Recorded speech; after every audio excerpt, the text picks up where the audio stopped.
Welcome to the English हाउल। दोस्तों आप सबका बहुत बहुत स्वागत है आपके अपने YouTube चैनल द इंग्लिश हाउल पर। मेरा नाम है अनुपम दुबे। आज के इस वीडियो में हम DU LLB जिसका पेपर कोड है COQP 11 उसके प्रिपरेशन के कुल 6 तरीके देखेंगे। अगर ये तरीके आपको पसंद आते हैं तो प्लीज इस वीडियो को लाइक जरूर करना और अगर इस चैनल पर पहली बार आए हैं तो प्लीज सब्सक्राइब जरूर कर लेना। स्ट्रेट अवे हम चलते हैं उन तरीकों के बारे में। हम सब जानते हैं कि अब DU LLB के एग्जामिनेशन डेट पे बहुत ज्यादा देर नहीं बचे हुए हैं, तो वो 6 तरीके हैं उनको स्मार्टली आप देखें और उसको फॉलो भी करें। सबसे पहले स्टेप नंबर 1, जब भी हम DU LLB की बात करते हैं तो उसका पैटर्न आज से 3 साल पहले कुछ और था और पिछले 2 सालों से कुछ और हो चुका हुआ है। उसका सिलेबस हर बार चेंज होता है। तो सबसे पहली चीज जो कि आपको करनी है वो ये करनी है कि NTA की वेबसाइट पे जाकर के DU LLB का कंप्लीट सिलेबस देखें। पिछले कुछ दिनों में मैंने गौर किया कि जब DU LLB के लिए आप प्रिपेयर करते हैं तो आप लीगल रीजनिंग वाले पार्ट को ओवर एम्फेसाइज करते हैं। बच्चों को लगता है कि नहीं, लीगल रीजनिंग का काफी सारा क्वेश्चन, काफी सारा सेक्शन आता है, बट लीगल अवेयरनेस आता है, लीगल करंट अफेयर्स आता है। लेकिन बहुत से बच्चे लगभग पूरे एक दिन में 3-3 घंटे 4-4 घंटे पढ़ते हैं सिर्फ लीगल रीजनिंग, जहां पर टॉर्ट पढ़ रहे हैं, कॉन्ट्रैक्ट पढ़ रहे हैं, कॉन्स्टिट्यूशन पढ़ रहे हैं, क्रिमिनल पढ़ रहे हैं। उसकी जरूरत नहीं है। लीगल अवेयरनेस आता है। आप देखो जब जीके के सेक्शन में लीगल अवेयरनेस का एक सेक्शन है वहां पर वो आता है।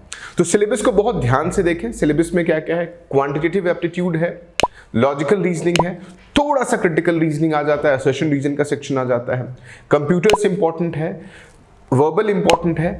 आप इनको देखें। जीके ऑब्वियसली इंपॉर्टेंट है, करंट अफेयर्स इंपॉर्टेंट है, इनको देखें। आप लीगल रीजनिंग को ओवर एम्फेसाइज ना करें। तो सबसे पहला जो स्टेप था वो क्या था?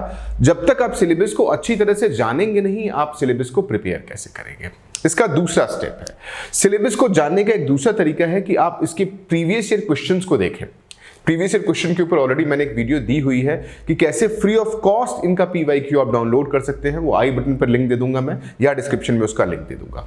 अब फायदा कहां होता है? जब आप PYQ देखते हो तो आपको पता है कि सेक्शन वाइज वेटेज कितना है, किस सेक्शन को हम ज्यादा मेहनत करें, किस सेक्शन पे हम कम मेहनत करें।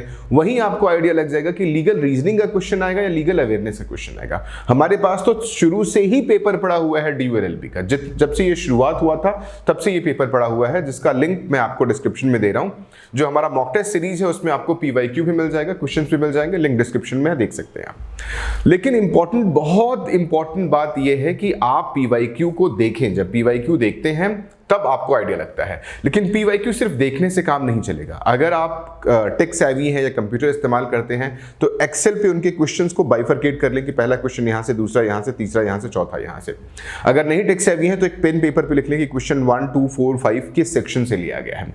तो आप 1 घंटे या 2 घंटे के अंदर आइडेंटिफाई कर पाएंगे कि क्वांट्स के कितने क्वेश्चन थे, LR के कितने क्वेश्चन थे, जी का कितना था, कंप्यूटर्स कितना था।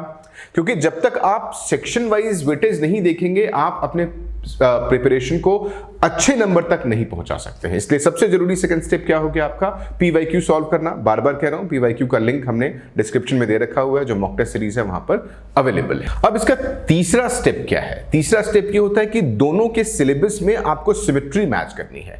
जब आपने एक्सेल पर लिख लिया, आपने कॉपी पर लिख लिया, वहीं पर आपने सिलेबस देख लिया उनकी वेबसाइट पर, तो आप उनको सिमेट्री देख लो कि क्या वाकई जो सिलेबस दिया हुआ है NTA की वेबसाइट पर वही सिलेबस से क्वेश्चन पूछा जा रहा है PYQs में या नहीं। तो 2 साल का PYQs तो आपको आसानी से मिल जाएगा, जिसका लिंक डिस्क्रिप्शन में अवेलेबल है। तो जब आप सिलेबस देख लेते हैं और सिमेट्री देख लेते हैं तो आपको प्रिपरेशन को स्टार्ट करने में इजी हो जाएगा या उसको मुकम्मल करना आपके लिए इजी हो जाएगा। तो दोनों को मैच करने से जो सबसे इंपॉर्टेंट स्टेप आ जाता है वो है हमारा चौथा स्टेप, और वो ये है कि आप ये देख पाते हो कि कौन से सेक्शन का क्या वेटेज है। और जब आपने वेटेज देख लिया तो हमारा चौथा स्टेप स्टार्ट होता है, जिसको हम कहते हैं make strong the stronger and optimise the weaker. इसका मतलब क्या है कि आपको यह पता लगाना भी जरूरी है कि यार मेरा स्ट्रेंथ क्या है और मेरा वीकनेस क्या है। अकॉर्डिंग टू योर स्ट्रेंथ और अकॉर्डिंग टू योर वीकनेस, जो पार्ट आपके स्ट्रॉन्ग है उसको हम और मजबूत करें और जो पार्ट वीकर है उसको हम थोड़ा बेहतर करें। क्योंकि यहां पर इसका जो नेक्स्ट स्टेप है वहां डिस्कस करूंगा कि कितने मार्क्स आपको चाहिए होते हैं क्वालिफाई करने के लिए। तो आपकी तैयारी बहुत अच्छी है लेकिन जो मार्क्स चाहिए उससे कम है तो फायदा नहीं है यहां पर, ठीक है। तो जो हमारा चौथा स्टेप आ गया कि जब आपको लगने लगा कि मेरे पास सिलेबस भी आ गया, कंटेंट भी आ गया, सब कुछ आ गया, तो अब हमारे पास सेक्शन वाइज देखते हैं कि किसी का हो सकता है क्वांट स्ट्रांग हो, किसी का इंग्लिश स्ट्रांग हो, किसी का रीजनिंग स्ट्रांग हो, किसी का कंप्यूटर स्ट्रांग हो और किसी का जीके स्ट्रांग हो। तो जो आपके पास कम से कम 2 सेक्शन ऐसे होने चाहिए जो बिल्कुल स्ट्रांग हो, एक सेक्शन एवरेज होना चाहिए, एक या दो जो कि वीकर है उसको आपको ऑप्टिमाइज करना पड़ेगा।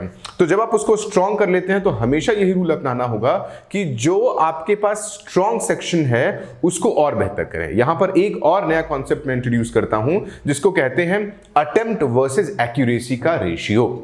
तो जो चीज आपकी स्ट्रांग है उसमें आपका अटेम्प्ट एटलीस्ट 90 to 95% होना चाहिए और एक्यूरेसी भी 90% होनी चाहिए। ध्यान करिए, मैं फिर से रिपीट करता हूं ये टर्म, अटेम्प्ट वर्सेस एक्यूरेसी। मैंने मान लिया 2 सेक्शन आपके स्ट्रांग हैं और उन 2 सेक्शन में आपका अटेम्प्ट 90 to 95% होना चाहिए और एक्यूरेसी भी 90 to 95% होनी चाहिए।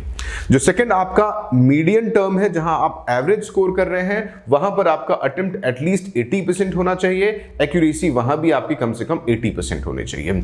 जो वीकर सेक्शन है वहां भी आपका अटेम्प्ट कम से कम 70-75% होना चाहिए और एक्यूरेसी अगर आपकी 60 है तो उसको बढ़ा करके 70-75 तक लेकर के आए। यही अटेम्प्ट वर्सेस एक्यूरेसी का एग्जैक्ट रेशियो है। तो आपको मेरे ख्याल से ये चारों स्टेप क्लियर होंगे, लेकिन अगर कोई डाउट आ रहा है, कुछ पूछना है तो कमेंट सेक्शन में कमेंट करके आप हमसे पूछ सकते हैं। अब नेक्स्ट यानी 5वां स्टेप हम देखते हैं कि ये भी पता करना जरूरी है कि किस कट ऑफ पर आपको कॉलेज मिलता है। जब हम DU LLB की बात करते हैं तो सबसे पॉपुलर कॉलेज है CLC, LC1, LC2। General category के लिए अगर मैं कट ऑफ की बात करूं तो आपको जो पेपर है, अब आपको पता ही होगा कि जो पेपर आता है वो कितने नंबर का आता है। राइट मार्क्स के लिए आपको +4 मिलते हैं और रॉन्ग आंसर के लिए आपको -1 मिलते हैं। ये पूरा पेपर 300 नंबर का होता है। 300 के सेटअप में आपके लिए जो आइडियल स्कोर है, अगर आप CLC चाहते हैं जनरल कैटेगरी में, तो कम से कम 260 प्लस आप स्कोर करते हैं तो आपको लगता है कि हाँ यार मेरे लिए ये डिसेंट स्कोर है और स्कोर पर मैं अच्छा कॉलेज CLC या LC1 एटलीस्ट ले सकता हूं। तो अब उसको लेने के लिए आपको जब सेक्शन वाइज एनालिसिस स्टेप 1 पर आ गया और स्टेप 2 पर आ गया, हमने एनालाइज किया हुआ है कितने क्वेश्चन है, उसको हमने कैसे बाइफरकेट किया हुआ है और कैसे उसको डिवाइड किया हुआ है। तो आपको पता है कि यार मेरी प्रिपरेशन अच्छी चल रही है, लेकिन इतना नंबर तो आपको लेकर के आना ही पड़ेगा कि यार मैं जितने नंबर लेकर के अगर नहीं आऊंगा तो मेरे लिए पॉसिबिलिटी नहीं हो पाएगी प्रिपरेशन करने की। तो फिर से वही बात आ जाती है कि आपको ऑप्टिमाइज करना पड़ेगा अपने वीकर को और जो स्ट्रांग है उसको स्ट्रांगर करना पड़ेगा। लेकिन एक टेंटेटिव आइडिया दे देता हूं, फिर से ध्यान से सुन लें कि अगर जनरल कैटेगरी में किसी को CLC चाहिए तो आप 260 प्लस पे स्कोर करिए। अगर आप EWS और OBC कैटेगरी से बिलोंग करते हैं तो आप 240 प्लस स्कोर करिए।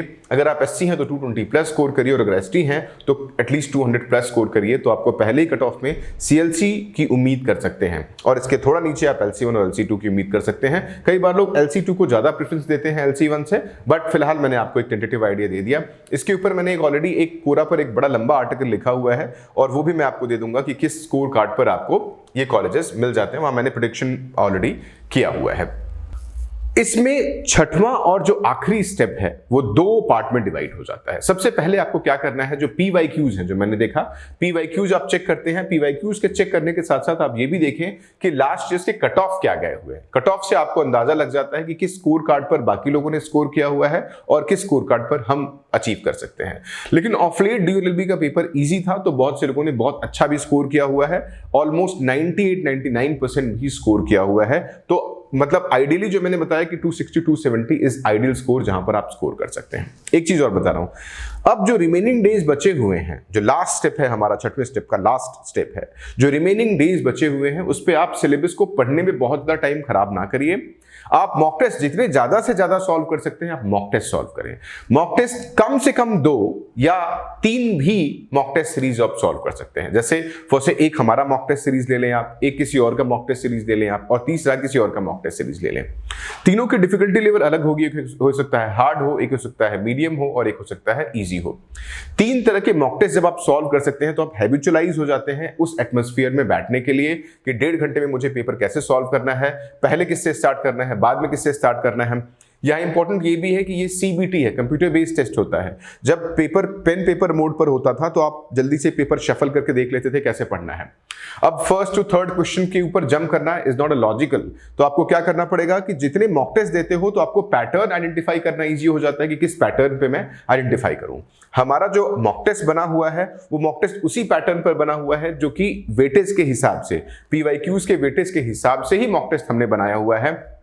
हमारे मॉक टेस्ट में आपको लीगल करंट अफेयर्स अलग मिल जाता है, क्यूटी अलग मिल जाएगा, एलआर मिल जाएगा, कंप्यूटर्स मिल जाएगा, जीके मिल जाएगा। तो उसके हिसाब से ही हमने बनाया हुआ है और 19 मॉक टेस्ट सीरीज दिया हुआ है, 10 और 9 अलग अलग मॉक टेस्ट सीरीज दिए हुए हैं जहां पर आप उसको एनालाइज कर सकते हैं। तो मेरा ये नहीं कहना है कि आप हमारा ही मॉक टेस्ट सीरीज सॉल्व करें, मैं तो खुद कह रहा हूं कि कम से कम 2 या मैक्सिमम 3 अलग अलग मॉक टेस्ट सीरीज आप सॉल्व कर सकते हैं।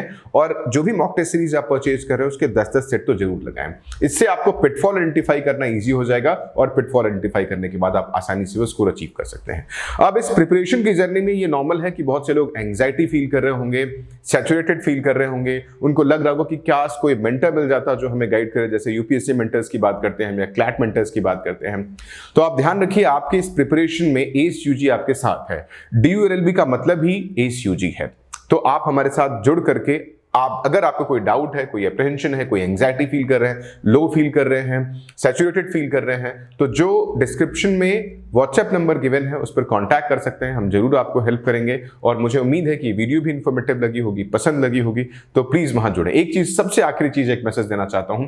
सबसे इंपॉर्टेंट चीज जो होती है वो आपकी पॉजिटिव थिंकिंग। हमेशा पॉजिटिव रखना है अपने आप को, हमेशा मोटिवेटेड फील करना है, तब आप जाकर के ये अचीव कर पाते हैं। क्योंकि पेपर अचानक हो सकता है बहुत डिफिकल्ट आ जाए, बहुत ईजी आ जाए, बट उस सर्कमस्टांसेस में अपना माइंडसेट पॉजिटिव रखना ये सबसे इंपॉर्टेंट है। किसी भी हार्शेस्ट सिचुएशन में भी आपको पॉजिटिव रहना है। बस ये ध्यान रखिएगा कि पॉजिटिव रहिए, तभी ये एग्जाम आपके साथ क्वालिफाई हो सकता है। फिर भी कोई डाउट, कोई अप्रहेंशन, कोई सैचुरेशन, कोई एंग्जाइटी, तो आप कमेंट सेक्शन में पूछ करके या डिस्क्रिप्शन में जो नंबर है वहां से आप पूछ करके हमसे जुड़ सकते हैं। Thank you so much.